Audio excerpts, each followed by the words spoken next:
em epidemiologia de desastres da Universidade de Louvain, na Bélgica, tá?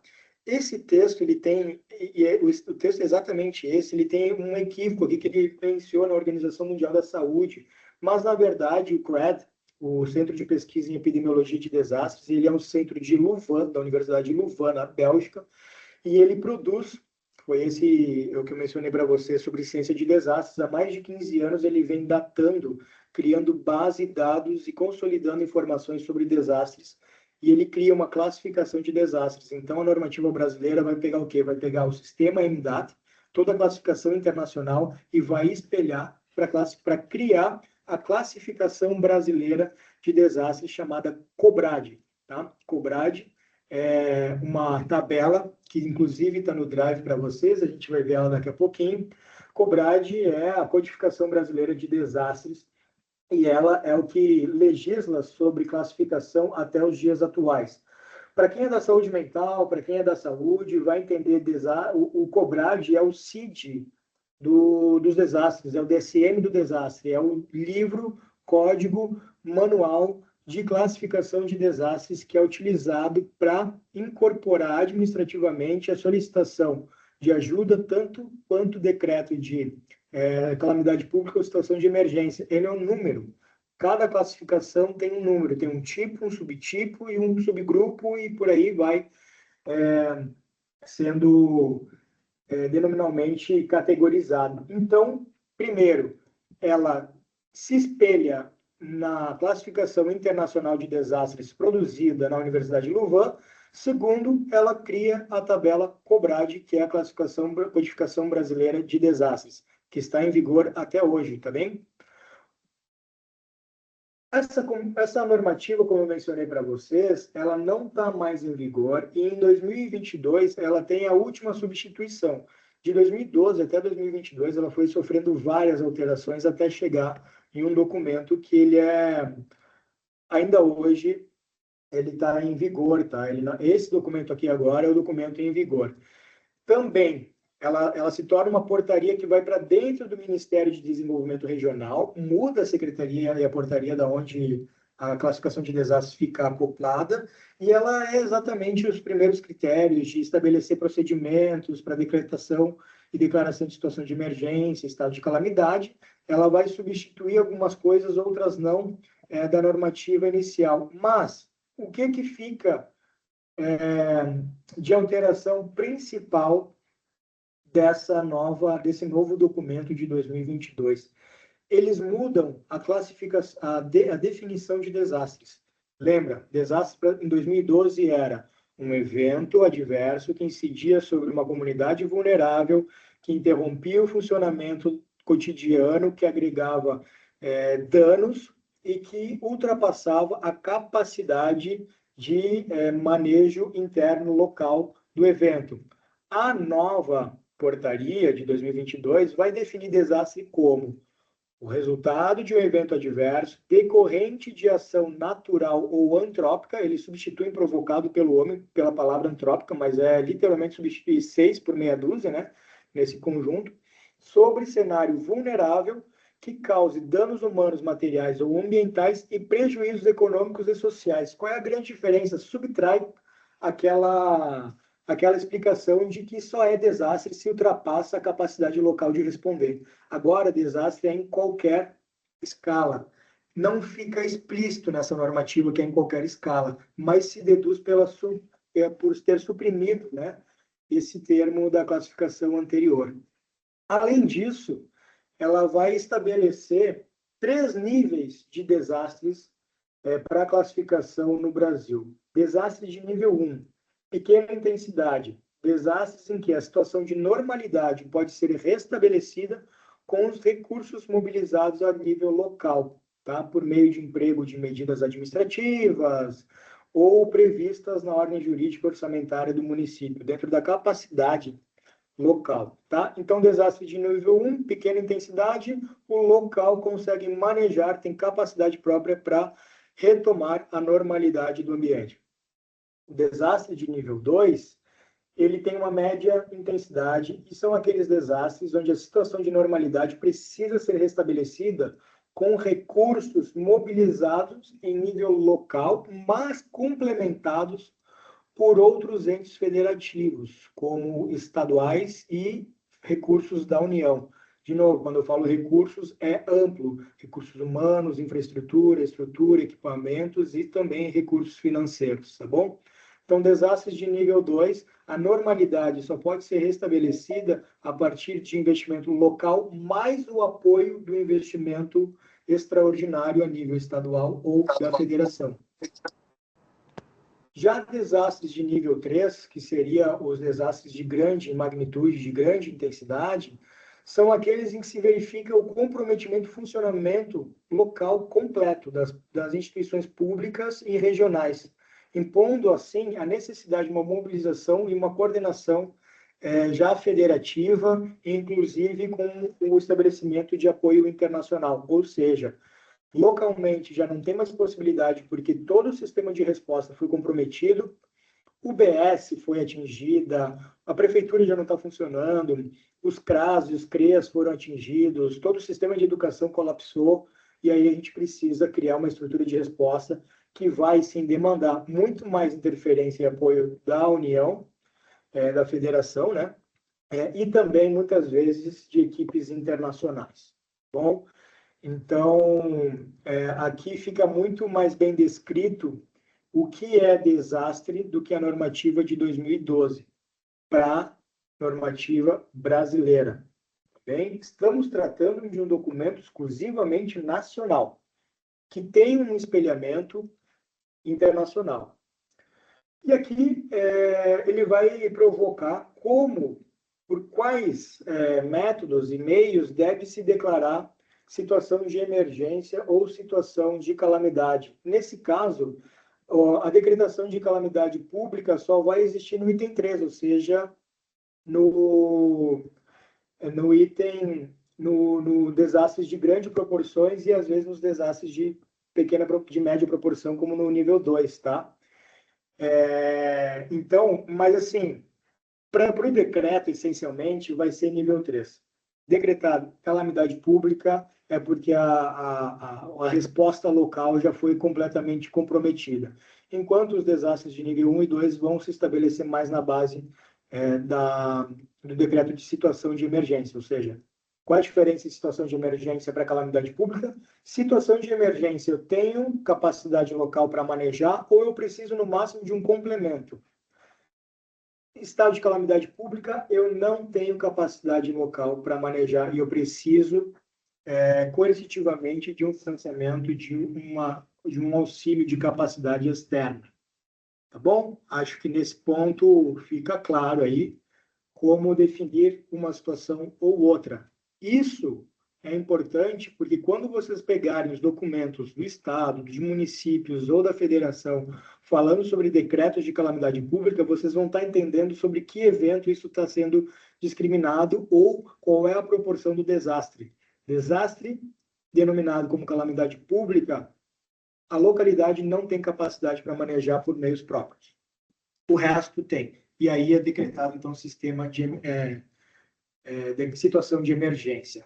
Bom, normativas brasileiras trabalhadas de uma maneira rápida e concisa, no sentido de que isso nos interessa para este momento.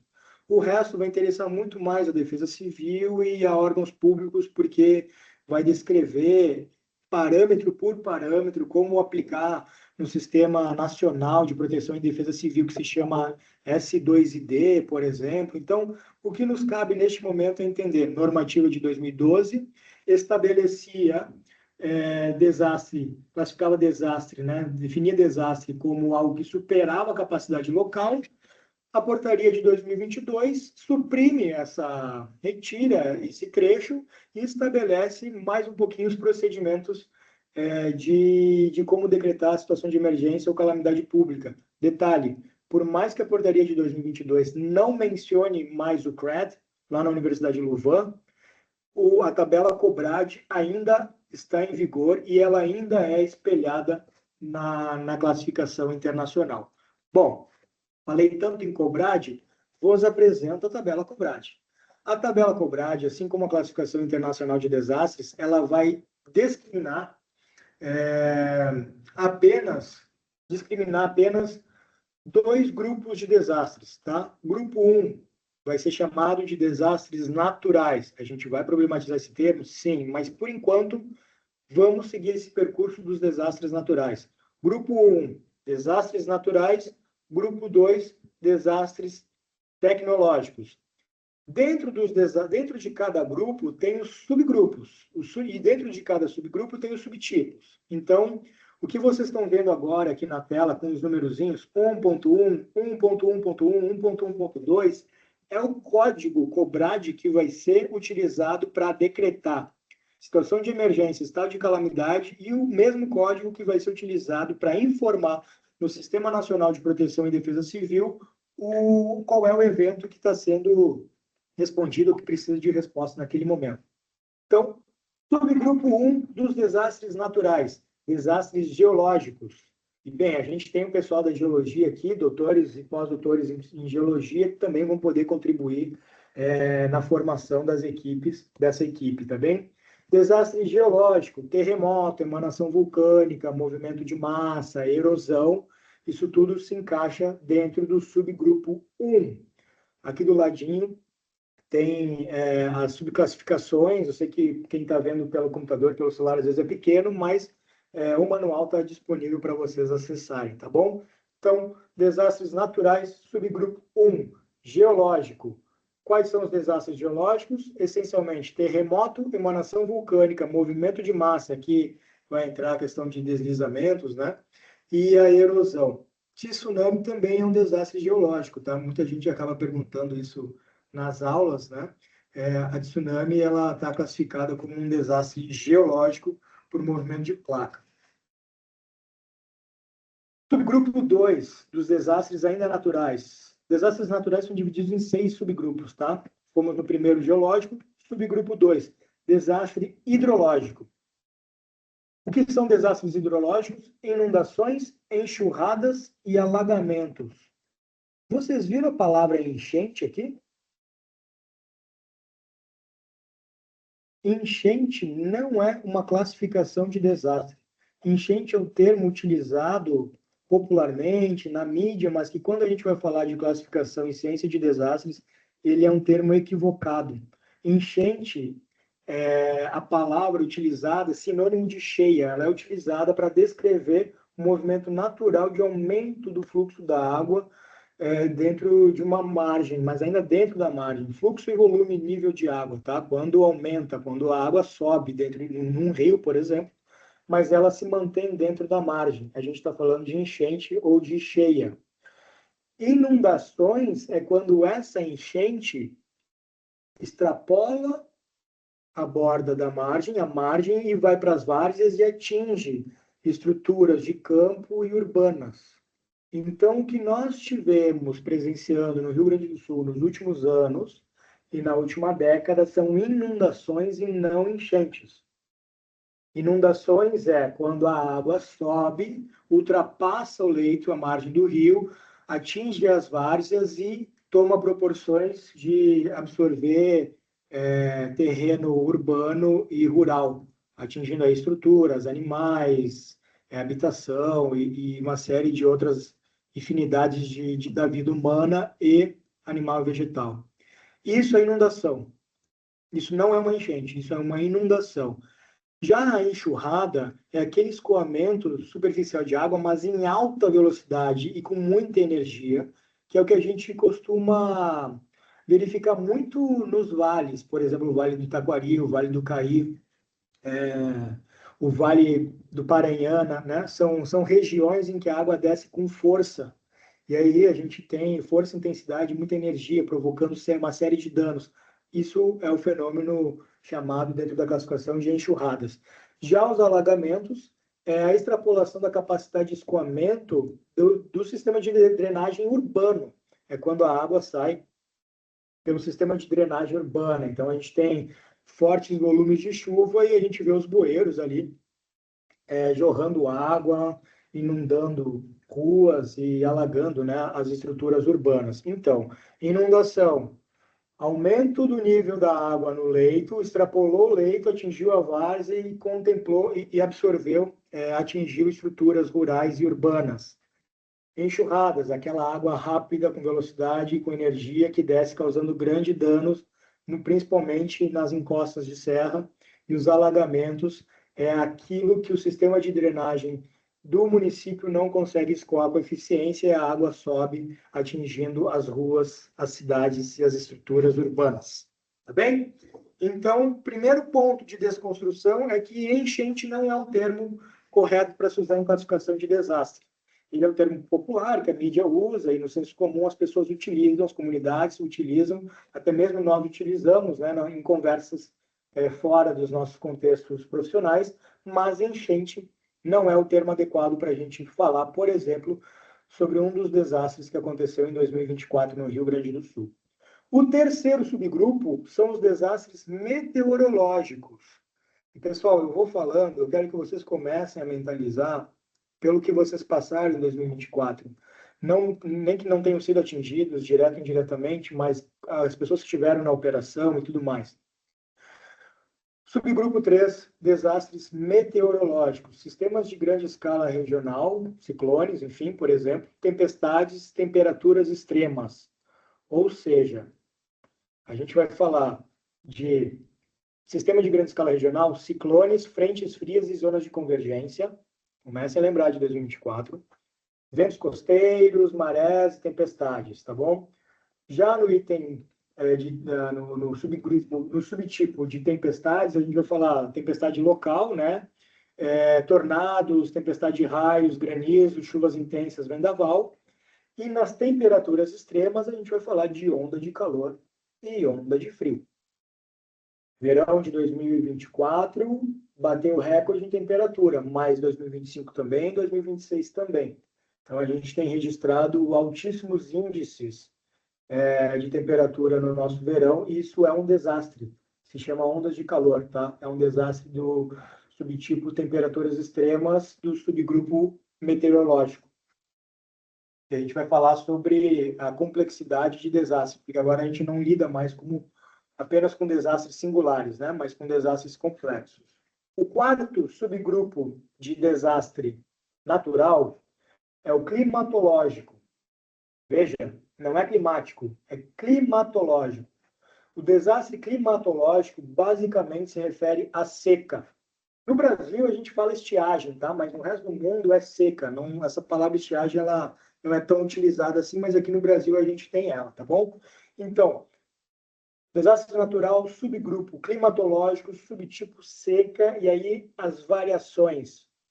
A estiagem seca, incêndio florestal e baixa umidade do ar. Bom, então, por exemplo, o que abateu ao Chile agora, um mês atrás, foram incêndios florestais. A gente está falando de um desastre climatológico, não climático, climatológico. Tem a ver com um longo período de exposição a um clima, não tem a ver com mudança de temperatura abrupta meteorológica, tem a ver com sazonalidade, tá? Então, a seca, ela percorre por longos períodos e não de um dia para o outro, tá bem? Por isso que ele é climatológico, não climático. Climático tem a ver com clima, não com desastre. O quinto subgrupo de desastres ainda naturais são os desastres biológicos. E aqui a gente vai ter, basicamente, epidemias, né, doenças infecciosas, virais, bacterianas, parasíticas, fúngicas e infestações de praga. Pô, parece texto bíblico, né?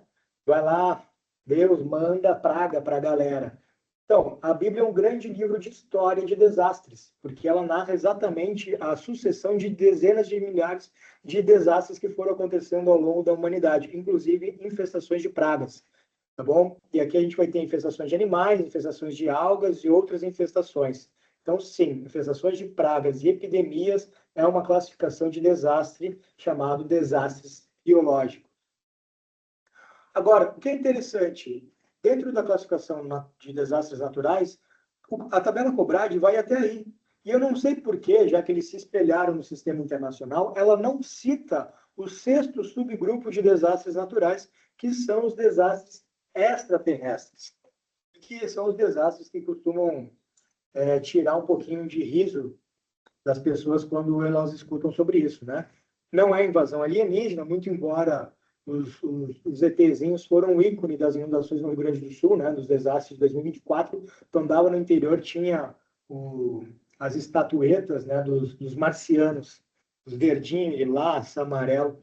Então, desastres extraterrestres são riscos extraterrestres que originam-se de corpos celestes ou de mudanças nas condições interplanetárias que afetam as camadas superiores da atmosfera terrestre. Por exemplo, impacto de corpos celestes, asteroides, meteoritos, cometas que se aproximam ou atingem, né, o nosso planeta, e o clima espacial, basicamente condições impulsionadas por erupções solares que afetam a tecnologia e a vida no planeta. Quando a gente ouve que uma radiação solar teve interferência num satélite que a gente enviou para telecomunicação, a gente está falando aí de um desastre extraterrestre, porque teve dano. Não foi só um evento, mas o evento causou dano, provocou dano. Então, lembrando da classificação de desastre, desastres causam danos, precisa ter dano envolvido. Então é isso, pessoal. Essa é o primeiro grupo de desastres que a tabela Cobrade vai colocar, mas não só a tabela Cobrade. Lembrem, ela é espelhada no sistema internacional, está aqui na tela para vocês, tá? O MDAT, que é o sistema internacional, a database de desastres internacional de desastres. Todos os documentos que eu estou colocando aqui na apresentação, e essa apresentação está disponível no Drive, tem o acesso aqui que vai direcionar vocês diretamente ou ao documento ou ao site, onde vocês vão poder circular e se divertir, tá? O MDAT, ele é, obviamente, um site em inglês, mas, assim, como eu falei para vocês hoje, com as tecnologias não é difícil a gente conseguir traduzir esses processos, tá bem? Sobre os desastres naturais, como estamos? Acompanhamos? Preciso reforçar melhor algum ponto ou seguimos? Eu perdi ali no âmbito meteorológico. Eu queria anotar que eu não peguei, que eu vi que era ter sistema de grande escala, temperaturas extremas e mais as tempestades. Tempestades. Mas assim, pessoal, vocês gostam de anotar? Legal. Esse documento está à disposição de vocês, tá? Está no Drive e está no Acesse aqui também. Quando vocês clicarem aqui, ele vai abrir a página da internet para pegar. Mas é isso. Mais alguma questão dos desastres naturais? Isma, eu só reforçar a quantidade de reuniões que a gente teve com prefeituras, com agências internacionais, né, ONGs, onde o pessoal fala de desastres de um jeito tão errado, né, teoricamente tão errado, se achando donos do conhecimento e da verdade, e desde ponto teórico e técnico eles já começaram errado, né? Então, é muito importante a gente, como representante da Cruz Vermelha, né, e da gestão de riscos e desastres, ter muito claro como é que nós devemos, como é que a gente deve se expressar, né, quais são os termos técnicos certos para utilizar no momento certo, né? Acho que Ismael colocou uma diferença bem importante que nós não precisamos trazer conceitos técnicos em qualquer momento, né, que às vezes a gente cita ok, mas que às vezes em determinado tipo de espaços é bom mostrar a nossa formação e quanto sabemos sobre desastres, né? Só isso. Cara, perfeito, perfeita colocação, Sebas.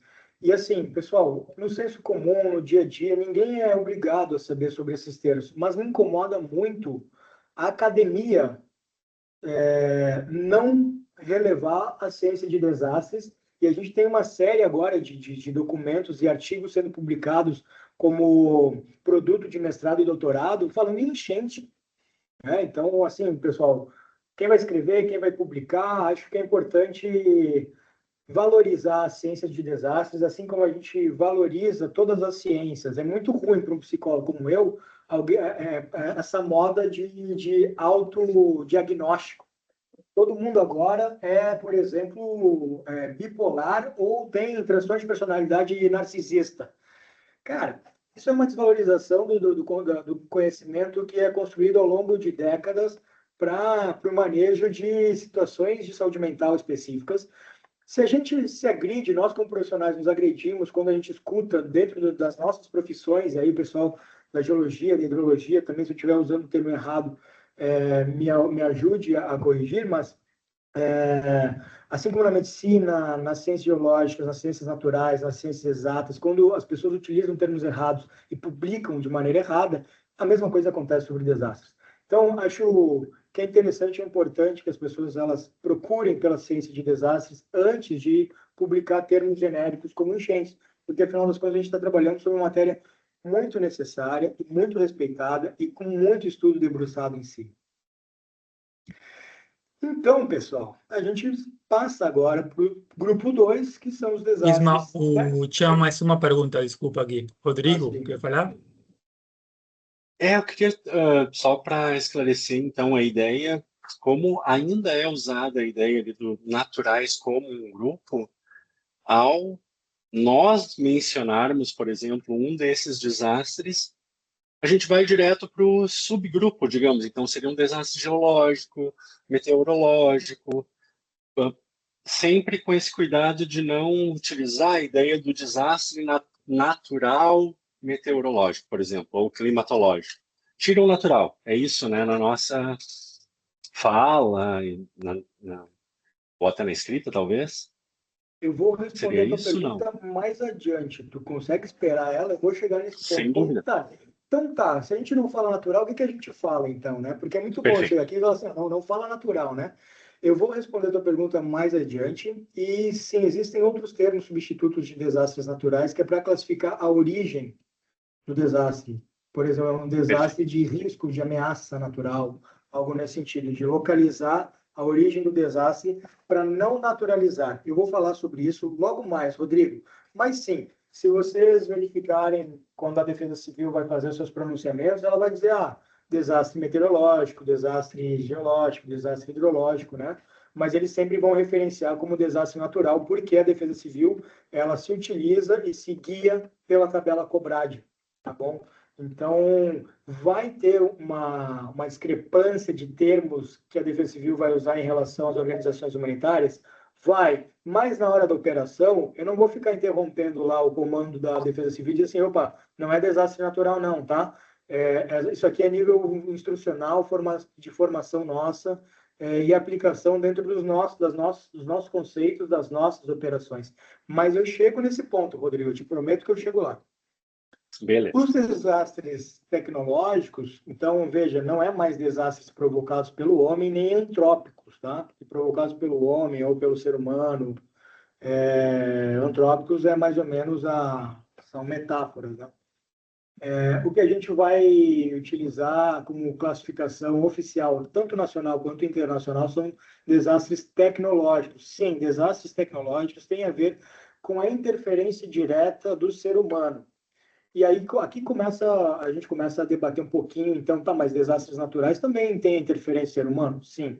Mas desastres tecnológicos são exatamente aquilo que é da produção direta da pessoa humana sobre o meio. Então, por exemplo, substâncias radioativas, né? Dentro de substâncias radioativas, a gente vai ter desastres relacionados à contaminação de água, desastres relacionados à liberação de produtos químicos, desastres relacionados a produtos químicos dentro do meio ambiente, não só da água, enfim, produtos perigosos. Então, por exemplo, acidente de transportes, né? Rodoviário, ferroviário, aéreo, dutoviário, marítimo e aquaviário, que provocam aí algum tipo de extravasamento de produtos perigosos e incêndios urbanos. Por exemplo, o incêndio do prédio de segurança pública do Rio Grande do Sul em 2022, não lembro agora direito a data, mas lembro, né? A SSP pegou fogo em Porto Alegre, muitas pessoas ficaram felizes porque quem tinha multa de trânsito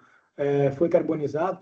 Aquele desastre é um desastre do tipo incêndio urbano tecnológico, tá? Assim como quando um caminhão... Oi. Te interrompendo um pouquinho, depois a Ângela Ribeiro ela tem uma pergunta que ela colocou no chat aqui, eu posso estar lendo para ti. Depois Tá, tu já vai conclui. ler ela. Então, quando um caminhão derrama óleo na pista ou algum produto perigoso, tomba e derruba um produto perigoso, a gente está falando de um desastre tecnológico. Quando a gente tem Canoas, por exemplo, Canoas tem os gasodutos, né? Microexplosões. Canoas é uma cidade extremamente vulnerável, porque ela tem a possibilidade de microexplosões a todo momento pelos dutos de gás.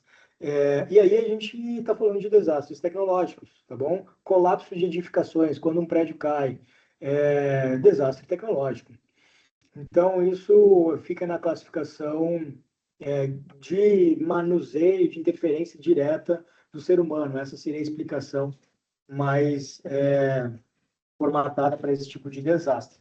Rodrigo, pode ler a pergunta para mim, por favor? Claro, a dúvida dela é sobre as inundações e enxurradas, sobre o comprometimento do lençol freático que se enquadra no termo de enxurradas ou inundações? O comprometimento de lençol freático? Isso, se enquadra no termo de enxurradas ou inundações? Aí eu vou ter que apelar para os universitários, pessoal da hidrologia. Se alguém souber, pode responder no chat para nós. A princípio, não tem isso nas classificações, tá? A gente não fala nesse tipo, porque a gente está falando aí de outro tipo de interferência. Mas inundação é quando o nível da água extrapola as margens e atinge as várzeas e com contextos urbanos e rurais, e a enxurrada é aquela água veloz. Não falamos de lençol freático nesse caso, né? E pensando que, só para complementar, mas é que pensando também que, na real, se chover muito, vai recarregar o lençol freático, né? Então, não sei como é que seria o comprometimento. Acho que o comprometimento do lençol seria em casos de, sei lá, inundou uma indústria que tem agroquímicos e pode poluir o lençol freático. Eu acho que assim não sei, entendi mais ou menos assim a pergunta, mas fiquei um pouquinho confusa também com a pergunta, mas acho que seria isso. Ismael, Oi. Ronimar.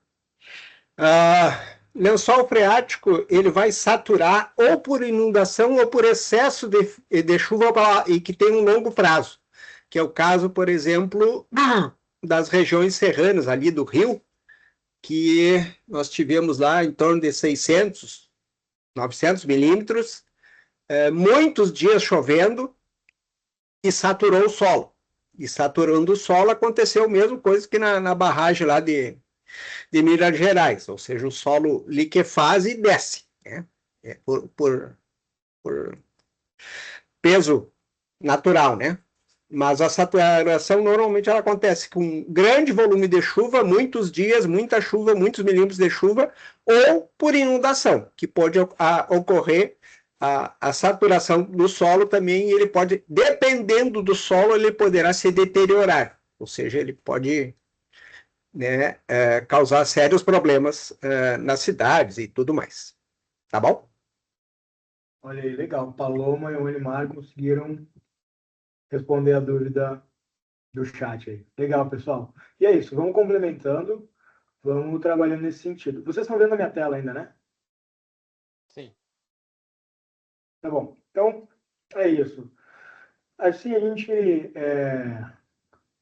encerra essa caminhada pela tabela Cobrade e dentro do que tange a desastres de origem natural ou tecnológicos, há alguma questão a mais ou a gente pode avançar? Oi. Na parte da classificação, no caso, no biológico, a gente estava dando uma olhada ali nos dois, mas ele não se enquadraria em tecnológico numa falha de manuseio ou negligência. No caso, levantou-se a suspeita do Covid ter sido numa falha do laboratório. Então, legal essa pergunta. Por que isso? Tem cruzamento, tá? Por isso que a gente está falando que não existe desastre natural. Porque tem cruzamento e envolvimento do ser humano desde o primeiro momento. Para ser desastre, o ser humano está presente. Sobre essas epidemias e desastres biológicos, a gente vai falar logo mais na parte de epidemiologia. Sim, embora desastres, epidemias e pandemias sejam aceitas quase que de forma unânime pelos especialistas, ainda não está claro quais são os níveis de categorias e classificação que devam existir para a gente decretar como um desastre biológico. Mas a pandemia da Covid-19, até a codificação atual, ela é considerada um desastre biológico e não tecnológico. Mas vejam, é muito, muito legal essa pergunta, porque a gente vê o cruzamento da tecnologia no desenvolvimento de desastres considerados de origem natural. Então, sim, para a questão de classificação e de agremiação ao sistema de proteção e defesa civil nacional, a gente vai classificar a pandemia da Covid-19 como um desastre biológico, como classificação. Mas, na discussão humanitária sobre desastres, a gente pode pontuar que ele tem uma interferência, uma transversalidade muito forte com a tecnologia. O Paulo Oliveira tinha levantado a mão. Quer fazer alguma pergunta, Paulo?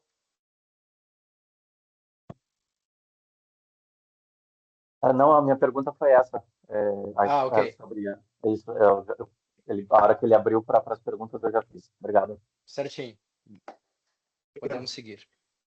Então, pessoal, termos técnicos comuns, tá? E, de novo, eu não vou culpar, responsabilizar ninguém por utilizar termos que não são da classificação dentro da ciência, mas, a partir de agora, vocês têm uma formação e, em situação de cruz vermelha, eu espero que a gente consiga manter o nível das discussões dentro do que é a classificação oficial, tanto internacional quanto nacional. Nesse sentido, tragédia. Tragédia é o gênero do teatro. Tá? Tragédia geralmente tem a morte do herói no final da peça. Tá? Então, quem vai utilizar muito esse termo é a mídia, e aí tem toda uma força de expressão, porque ela precisa fazer chegar a mensagem no interlocutor, ela precisa mobilizar a pessoa que está lendo, interagindo com a matéria. Desastre climático é outro termo equivocado dentro da classificação de desastre, porque clima se refere a outra coisa que não a desastres, não é uma classificação. Então, a gente pode falar que são desastres de origem natural ou tecnológicos que se relacionam com a mudança do clima, é outra coisa. Desastre climático, quando as pessoas usam esse termo, até hoje eu não sei dizer o que elas estão descrevendo. É porque a gente está em período de mudança climática? Sim, mas aí tu vai tratar a inundação como um desastre climático, mas a inundação que ocorria lá em 1500, antes da gente ter essa guinada da mudança climática contemporânea, chamava como? Né? Então, desastre climático é uma tentativa de criar um novo termo para falar de desastres que estão relacionados à mudança climática, mas é isso, ele é um termo equivocado dentro da ciência de desastres. Desastre socioambiental também é um termo equivocado, por quê? Porque socioambiental é o dano. Por exemplo, uma inundação pode provocar um dano socioambiental. O desastre não vai ser classificado como socioambiental. O dano é classificado como socioambiental. E desastre natural, eu faço aqui uma aspas aqui, porque ele é, sim, ainda um termo oficial dentro da linguagem tanto nacional do COBRAD, quanto na tabela internacional do Centro de Pesquisa em Epidemiologia de Desastres. Mas, dentro do sistema das operações humanitárias, esse termo ele já está em desuso. Por quê? A gente não utiliza processos de naturalização de desastres para dizer que desastres são naturais, ou seja, aconteceu uma inundação e isso atingiu estruturas urbanas, a partir daí nós temos um desastre. Mas se a inundação não causa danos, a gente tem desastre? Segundo a teoria, não. Então, se provoca dano é porque tem incidência de seres humanos em instalações humanas, ali mesmo que sejam plantações ou criação de animais, tá? O ser humano, ele teve interferência no terreno. E é por isso que a UNDR, que é esse logozinho que vocês estão vendo aqui, que é o Escritório das Nações Unidas para a Redução do Risco de Desastre, vai criar um glossário sobre terminologias e classificações relacionadas ao mundo dos desastres. Está aqui, tá? Quando vocês clicarem aqui, vai direcionar vocês lá para a página. E esse escritório vai trazer uma nova definição. Que o desastre ele é a interrupção grave do funcionamento de uma comunidade ou de uma sociedade. Até aí se mantém a mesma definição que a gente veio verificando até agora e está totalmente condizente com a tabela Cobrade, né? Em qualquer escala. Ou seja, não é só quando ultrapassa a capacidade de resposta, mas desastre agora é a interrupção em qualquer